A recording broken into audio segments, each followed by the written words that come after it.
Lamartine, à Constantinople, dans un bazar, admirait la grâce naturelle de jeunes enfants qui jouaient aux billes.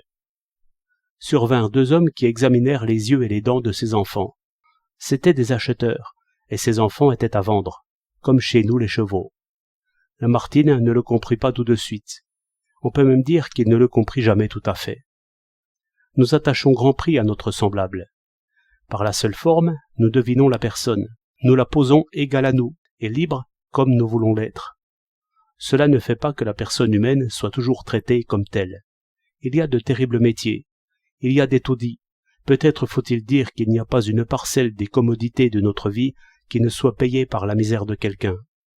Mais enfin, il n'y a plus d'esclaves, et nous ne voulons plus d'esclaves. Nous avons formé cette idée. Nous y tenons. Nous avons encore d'autres idées, concernant les peines, la torture, le droit des accusés, le droit de l'enfant, l'éducation, les bonnes mœurs.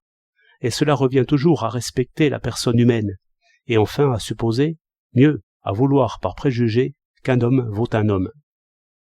C'est une idée qu'il faut porter à bras, car elle est souvent démentie et toujours menacée.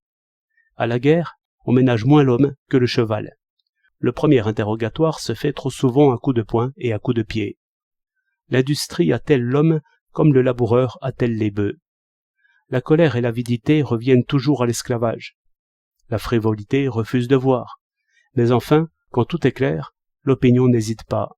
Nous sauvons le principe. Si nous sommes cruels, c'est encore pour sauver le principe. Quand on a assez compris le mouvement naturel des passions, on s'étonne moins des difficultés et des contradictions. On accepte une contrainte souvent importune, quelquefois très pénible. Comme nous acceptons cette contrainte, ainsi nous l'exerçons. Qu'on nous signale une maison où la personne humaine est violée, avilie, torturée, nous enfonçons la porte. Au temps de Jean-Jacques, comme on peut voir par l'Émile, un homme qui naviguait en Méditerranée courait le risque d'être esclave en Alger.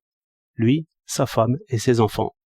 Il fallut bien enfoncer cette porte-là, celle-là et bien d'autres. Il n'y a plus de négriers, mais si notre police se relâchait, il y en aurait demain.